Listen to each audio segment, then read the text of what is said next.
들이 12년 동안 그돌라오멜을 섬기다가 제13년에 배반한지라 도망한 자가 와서 히브리 사람 아브람에게 알리니 그때 아브람이 아모리 족속 마므레의 상수리 숲을 근처에 거주하였더라. 마므레는 에스골의 형제요 또 아넬의 형제라. 이들은 아브람과 동맹한 사람들이더라. 아브람이 그의 조카가 사로잡혔음을 듣고 집에서 길리고 훈련된 자 318명을 거느리고 단까지 쫓아가서 그와 그의 가신들이 나뉘어 밤에 그들을 쳐부수고 다메섹 왼편 호바까지 쫓아가 모든 빼앗겼던 재물과 자기의 조카 롯과 그의 재물과 또 부녀와 친척을 다 찾아왔더라. 아브람이 그돌라오멜과 그와 함께한 왕들을 쳐부수고 돌아올 때 소돔 왕이 사회 골짜기 곧 왕의 골짜기로 나와 그를 영접하였고 살렘 왕 멜기세덱이 떡과 포도주를 가지고 나왔으니 그는 지극히 높으신 하나님의 제사장이었더라. 그가 아브람에게 축복하여 이르되 천지의 주제이시여 지극히 높으신 하나님이여 아브라함에게 복을 주옵소서. 너희 대적을 내 손에 붙이신 지극히 높으신 하나님을 찬송할지어다. 아브람이 그 얻은 것에서 10분의 1을 멜기세덱에게 주었더라. 그돌라오멜과 전쟁하는 전쟁 이야기를 오늘 살펴보고자 합니다. 그리고 아브람과 그돌라오멜의 전쟁에서 아브람이 승리했었던 승리의 비결, 그리고 세 번째 멜기세덱이 누구인가라는 말씀을 통해서 오늘 나누고자 합니다. 그래서 오늘 말씀을 살펴보면 첫 번째 그돌라오멜의 전쟁 이야기를 살펴보는 겁니다. 여러분들 생소한 이야기입니다. 그돌라오멜이 누구냐? 오늘 창세기 14장 4절 보니까 이들이 12년 동안 그돌라오멜을 섬기다가 13년에 배반한지라라고 기록하고 있습니다. 오늘 본문을 보면 아브라함의 조카 롯이 살기 위해서 이주해 간 땅 바로 소돔과 고모라의 전쟁이 일어났는데 이 전쟁의 원인이 그돌라오멜이었습니다. 오늘 이 얘기가 얼마나 중요한지 살펴보면 오늘 그 전쟁에 있는 소돔 왕이 그동안 조공을 바치면서 12년 동안 섬겼었던 그돌라오멜을 배신했기 때문에 일어난 전쟁이었습니다. 오늘 우리가 요즘 생각하면 우리 러시아와 우크라이나가 전쟁이 일어났잖아요. 그 이야기가 뭐냐면 우크라이나가 러시아가 옛날에 소련이었는데 이 러시아의 축복으로 있었던 우크라이나가 이 소련을 섬기면서 러시아를 섬기면서 살아갔어요. 그런데 최근에 우리는 나토에 가입을 해서 이제 러시아로부터 독립을 하겠다. 러시아 푸틴에게 영향을 받지 않겠다라고 생각하면서 나토에 가입하려고 했었더니 러시아의 푸틴이 이 우크라이나를 용서하지 않는 거예요. 그래서 그를 속국에서 독립하려는 우크라이나에게 전쟁을 일으킨 것이 우크라이나 사태입니다. 역시 그돌라오멜을 12년간 섬겼다가 배신했던 소돔 왕을 그돌라오멜이 가만두지 않는 것입니다. 이게 오늘 바로 본문의 이야기입니다. 오늘 이 이야기는 그 우크라이나의 이야기만 아니라 오늘 그돌라오멜의 이야기만 아니라 우리들의 이야기인데 하나님이 이 세상을 창조하시고 하나님의 형상대로 사람을 만드셨어요. 여러분들은 하나님의 형상대로 지으심을 받은 사람들입니다. 그리고 하나님께서 사람을 사랑하시고 동산 중앙에 있는 선악과 알게 하는 나무의 실과를 먹지 말라라고 규칙을 정했어요. 먹으면 죽는다라고 말했습니다. 그런데 그 사이에 사탄 마귀가 뱀의 모습을 하고 아담과 하와를 꼬였던 것입니다. 그리고 선악과를 먹게 했습니다. 그 이후에 하나님의 명령을 어기고 배신한 인간은 타락해서 마귀의 종이 되었습니다. 그 다음부터 인간의 삶은 마귀에게 지배받는 삶을 살게 됐습니다. 마귀를 따라서 영원한 지옥, 마귀를 위해서 예비됐던 지옥, 우리의 지옥은 하나님께서 사람을 가지기 위해서 만든 것이 아니라 사람 마귀를 가지기 위해서 만드는 것이 지옥인데 이 영원한 지옥에 마귀를 따라서 살게 되는 불행한 인간을 살게 되는 것이 인간의 운명이라는 것입니다. 이 세상에 살아가면서 마귀의 노예로 살다가 나중에 죽게 되면 지옥에 가서 우리가 살면서 죽게 되면 우리의 영은 마귀를 쫓아서 지옥에 사는 영원히 마귀의 노예로 사는 삶을 살게 되었다는 것입니다. 이것이 얼마나 불행한 이야기입니까? 그래서 하나님께서는 우리를 구하시기 위해서 하나님이 이 세상을 이처럼 사랑하사 독생자를 주셨으니 이를 믿는 자는 그를 멸망치 않고 영생을 얻게 하시며 요한복음 3장 16절의 말씀이 나오는 것입니다. 그래서 누구든지 예수 믿고 예수님이 나를 위해서 십자가에 죽으시고 사신 구조라는 것을 믿는 우리는 멸망치 않고 영생을 얻는 마귀와 해방되어서 우리가 참 자유를 얻게 되는 역사가 일어나는 거예요. 예수님이 십자가에 못 박혀 죽으신 이유는 마귀의 괴계를 없애시고 우리를 구원하시기 위해서 예수님이 오신 것입니다. 그동안 제가 주는 그리스도시요 살아계신 하나님의 아들입니다라는 고백이 얼마나 강력한 메시지가 있는지 말씀을 드렸습니다. 베드로가 주는 그리스도시요 살아계신 하나님의 아들입니다라고 고백했던 이 사건은 하나님께서는 베드로만의 사건이 아니라 바빌론아 시몬아 네가 복이 있구나 이것을 알게 하는 혈과 육이 아니고 하늘에 계신 내 아버지다. 내가 너에게 천국 열쇠를 주고 음부의 권세가 너를 맺지 못하고 네가 이 땅에서 매면 하늘에서 매고 이 땅에서 풀면 하늘에서 풀리는 비밀이 있다라고 주님께서 말씀을 드렸어요. 오늘 우리가 주는 그리스도시요 살아계신 하나님의 아들이라고 고백하면 이 고백은 베드로만이 아니라 우리에게 고백되는 강력한 은혜가 있다는 걸 깨닫는 은혜가 간절히 바랍니다. 우리의 입장에서는 참 수지만 일입니다. 주는 그리스도시요 살아계신 하나님의 아들입니다라고 고백하면 우리의 인생이 죽을 인생들이 바뀌어져서 영생을 얻고 저 천국 가는 놀라운 비밀이 있다. 이게 얼마나 복 중에 복이고 수지받는 일입니까? 근데 사탄의 입장에서는 얼마나 화가 나는 일이겠습니까? 오늘 본문의 그돌라오멜은 바로 사탄 마귀의 입장을 보여주는 본문입니다. 우리가 예수 믿고 구원을 받았으며 사탄 마귀는 우리를 공격하고 우리를 다시 찾으려고 우리가 예수 믿지 않게 하려고 우리를 조언을 하고 우리를 늘 공격하고 있다는 것을 깨닫는 은혜가 간절히 바랍니다.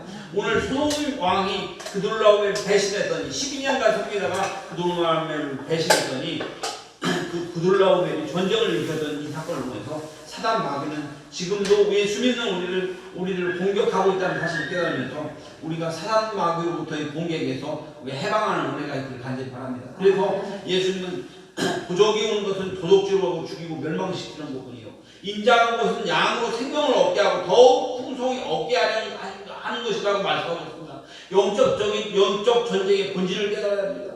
사단 마귀는 도둑입니다. 우리를 속여서 죄짓게 만들고 멸망하게 만드는 것이 사단입니다. 그래서 예수 믿는 우리는 절대로 마귀에게 속으면 안 된다는 걸 깨닫길 간절히 바랍니다. 분명한 것은 사단 마귀는 오늘도 우리의 마음을 밀다 못하고 우리를 쓰러뜨려서 예배드리지 못하게 하려고 우리에게 엄청난 시험들을 부르고 우리를 흔들고 있다는 걸 깨달으면서 나는 절대로 마귀에게 넘어가지 않는다. 예수님이 나를 자기가 수고하고 무거운 짐지자가 다 내게로 내가 쉬지 않는다 라는 말씀을 붙잡고 주님의 십자가에 나와 싸우니 내 삶 속에서 힘든 문제 어려운 문제 모든 문제 주님 앞에 내려놓습니다. 주님 저를 붙잡아 주시옵소서. 마귀의 시험부터 이기하여 주시옵소서. 날마다 기도하면서 영적 전쟁에 승리할 수 있는 은혜가 간절히 바랍니다. 절대로 마귀에게 넘어지지 말아야겠다는 우리는 마귀의 유혹에 넘어지지 않겠다라고 결단하는 은혜가 간절히 바랍니다. 마귀는요 우리를 밀다 못하고 막 흔들고 우리를 쓰러뜨리려고 하고 있어요. 이 영적 전쟁을 알아야 돼요. 저도 시험생활하면서 봅니다. 토요일 날 되면 정말 시험거리들이 몰려와요. 마귀가 저한테 이러는 거예요. 너 이래도 안 넘어지래? 너 이래도 시험 안 당할래? 저를 흔드는 거예요. 주일날 아침만 되면 막 건수들이 생겨서 우리 막 재민이하고 저 싸움이 일어나기도 하고 그래요. 그때마다 주님 저를 지켜주세요 기도하는데 그런데 손자는 이기가 지금 힘들어요. 우리들의 예배를 방해하는 사단 마귀의 더러운 권세가 그 뒤에 있다는 걸 깨달으면서 하나님 마귀의 유혹으로 나를 지켜주옵소서. 나는 이기하여 주옵소서. 이 영적 전쟁 그돌라오멜이 소돔을 공격하고 아브라함의 조카 롯을 공격해서 잡아가서 떨어서 기억하면서 사단 마귀는 우리를 쓰러뜨리게 한다는 걸 기억하면서 하나님 마귀로부터 제가 승리하게 하여 주옵소서. 이것이 우리 그들에게 주여 축원합니다. 오늘 두 번째 말씀에 아브라함의 승리의 비결에 대해서 오늘 살펴보고자 합니다. 아브라함의 승리에 섰던 비결. 오늘 창세기 14장 14절을 보니까 아브라함이 그의 조카가 사로잡혔음을 듣고 집에서 기르고 훈련된 자 318명을 거느리고 단까지 쫓아가서라고 기록하고 있습니다. 아브라함은 자기 조카 롯이 그돌라오멜에 잡혀갔다는 소식을 들었어요. 그리고 그돌라오멜이 얼마나 강력한 왕이었는지를 알았어요. 감히 아브라함이 등질 수가 없는 존재입니다. 그돌라오멜 5개의 연합국이었었던 이 그돌라오멜을 얼마나 강력한 존재를 알았어요. 그렇다고 그러나 아브라함은 그돌라오멜에게 잡혀간 조카 롯을 결코 버릴 수가 없었습니다. 포기할 수가 없었어요. 아브라함은 집에서 길러서던 훈련돼서던 318명의 군사를 가지고 그들람을 쫓아갔습니다. 그리고 전쟁을 했는데 아브라함이 승리하고 조카 롯과 식솔들을 모두 구해왔다는 것이 오늘 본문에 우리는 여기에서 매우 중요한 의문이 있어요. 아브라함이 어떻게 그들람을 이길 수 있었는가? 그러면 집에서 길렀었던 318명의 군사들이 아주 용맹해서 싸움을 잘하는 사람이었느냐? 물론 꾸준히 훈련을 했다면 용맹하겠죠. 그런데 저는 오늘 이 말씀 속에서 아브라함의 승리의 비결을 여기에서 보지 군사력에서 보지 않습니다. 아브라함은 믿는 구석이 있었는데 바로 하나님 아브라함을 부르신 하나님이 바로 아브라함의 믿는 구석이었다는 걸 믿으시기 바랍니다. 우리들도 이 세상에 살아가면서 수없이 많은 힘든 상황 속에서 우리들의 믿는 구석은 하나님을 믿으시기 바랍니다. 오늘 창세기 12장 2절 3절 보니까 내가 너로 큰 민족을 이루고 내게 복을 주어 내 이름을 창대하게 하리니 너는 복이 될지니라. 너를 축복하는 자는 내가 복을 내리고 너를 저주하는 자는 내가 저주하리니 땅의 모든 족속이 너로 말미암아 복을 얻을 것이라 라고 말씀합니다. 오늘 아브라함은 우리가 뭐라고 부르냐면 믿음의 조상이라고 합니다. 아브라함이 하나님 믿었더니 하나님께서 아브라함에게 복 주시겠다는 약속을 이루셨다는 걸 기억하면서 오늘 우리가 하나님을 믿을 때에 하나님께서 우리에게 복 주면서 너를 저주하는 자를 저주하고 너를 축복하는 자를 축복하겠다. 이 약속의 말씀이 바로 나의 말씀이라고 받아들이는 은혜가 있고 주님을 축복합니다. 오늘 우리 삶 속에서 내게 힘들고 나를 아프게 하는 수많은 사건을 보면서 하나님이 내 편이다. 내가 믿는 구석이 바로 하나님이다. 이걸 깨닫는 은혜가 가지기 바랍니다. 살아가면서 얼마나 울고 싶은 일들이 많습니다. 얼마나 정말 찢어지게 아픈 상처들이 많습니다. 수없이 많은 일들이 있을 때 우리가 믿는 구석은 바로 하나님이십니다. 하나님은 내게 복의 근원이 되게 하시겠다. 너를 축복하는 자를 내가 축복하고 너를 저주하는 자를 내가 저주하겠다. 하나님 내 편이 되시겠다는 이 말씀을 기억하시는 우리가 가지기 바랍니다. 오늘 아브라함은 하나님의 부르심을 따라 순종했던 사람이다. 본토 친척 아비님을 떠나 내가 지시할 땅으로 가라라는 말씀을 붙잡고 순종하며 나갔습니다. 그랬더니 너를 큰 민족을 이루고 복을 주어서 복의 근원이 되겠다라고 약속하셨습니다. 너를 축복하는 자에게는 복을 내리고 너를 저주하는 자에게는 저주하겠다고 말씀하신 것입니다. 하나님이 편이 되시겠다는 그 말씀이 아브라함에게는 얼마나 든든했겠느냐는 겁니다. 아브라함은 이 하나님의 약속을 붙잡고 그돌라움을 치러간 것입니다. 간도 되게 크죠. 근데 아브라함은 뭘 믿었어요? 하나님의 말씀을 믿었습니다. 하나님이 내 편이 되겠다. 하나님이 나를 붙잡아 주겠다. 이걸 믿었더니 그돌라움을 당시에 강력한 왕이었던 그돌라움을 치러간 겁니다. 그랬더니 하나님이 아브라함을 지켜주셨고 힘을 주셨고 승리하게 하셨던 것입니다. 여기에는 매우 중요한 믿음이 필요합니다. 아브라함은 그돌라움에게서 내 조카 롯을 구해내겠다는 믿음을 가지고 있었던 것입니다. 오늘 우리는 믿음이 필요합니다. 사탄 마귀에게 빼앗긴 영혼을 하나님께 찾아오겠다는 이 믿음을 우리가 전도라고 하는데 이제 우리는 아브라함의 심정으로 잃어버린 영혼을 구하겠다는 담대함이 바로 저와 여러분의 담대함이 되기를 주여 축원합니다. 이제 11월 28일 날 행복축제를 하겠다고 제가 선포를 했는데 저도 솔직히 코로나도 심해지고 있는데 행복축제를 해야 하나 말아야 그런 생각을 갔는데 바로 사탄 마귀에게서는 아직도 잡혀있는 이 영혼을 구하는 것이 우리 사명이라는 걸 보면서 행복축제를 통해서 많은 사람을 추천하고 있습니다. 저 이번 11월 27일의 컨셉은 안 믿는 사람들 전도해오는 것보다도 지금 우리 교회까지 출석했던 사람들, 우리 교회 나왔던 사람들, 한 번에 나왔던 사람들은 초청을 해서 11월 27일날 우리 교회를 꽉 채워서 총동원하는 그것이 저희 목표라서 1차 이 행복축제는 이번 11월 27일에 우리 교회 그동안 안 나왔던 사람들 다시 다 나오면 그 사역들을 위해서 기도하기를 바랍니다. 그래서 오늘 우리 이 사명을 붙잡고 정말로 말씀을 해서 이 아브라함의 심정으로 사단에게 잃어버렸던 영혼들을 구원하는 것이 바로 나의 고백입니다라는 것이 우리들의 고백되고 결단되기를 주님을 축원합니다. 오늘 마지막 세 번째 멜기세덱은 누구인가라는 말씀을 살펴보고자 합니다. 멜기세덱 오늘 창세기 14장 18절을 보면 살렘왕 멜기세덱이 떡과 포도주를 가지고 나왔으니 그는 지극히 높으신 하나님의 제사장이었다라고 기록하고 있습니다. 멜기세덱이 누구일까요? 살렘왕 멜기세덱. 하나님의 제사장입니다. 그런데 기록하고 있어요.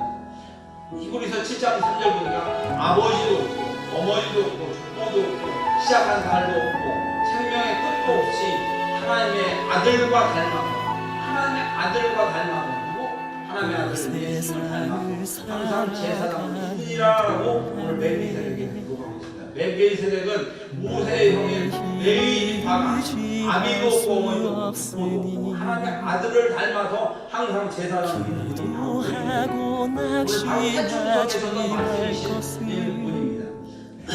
하나님의 아들 예수님을 말하고 있습니다. 멜기세덱은 살렘 왕입니다. 즉 이스라엘의 예루살렘의 왕이고 떡과 포도를 가지고 나왔다는 말은 예수님의 피와 비전이 되고 십자가의 은혜를 말합니다. 예수님의 성품이 나의 인격이 되고 성령님의 권능이 나의 능력이 되길 원하고 바라고 십자가에서 우리의 죽으시고 다시 우리를 구원하셨던 그 놀라운 사건, 그 예수님이 하늘에 오르시어 지금도 우리를 향해 중보하고 계신다는 것을 깨닫습니다. 우리가 은혜를 받으려면 예수님의 십자가 앞에 이 세상에 사람 아무리 어떤 노력을 하고 해도 되는 예수님의 십자가 앞에 나와서 예수님 나를 붙잡아 주시옵소서, 나를 힘을 주시옵소서 이렇게 기도할 때 하고 낙심하지 말 것을 나는 기도하고 계십니다. 주께서 소망이 되시리라. 멜기세덱이 아주 척박한 길을 걸어가니 세상에 거두지 할 수 없으니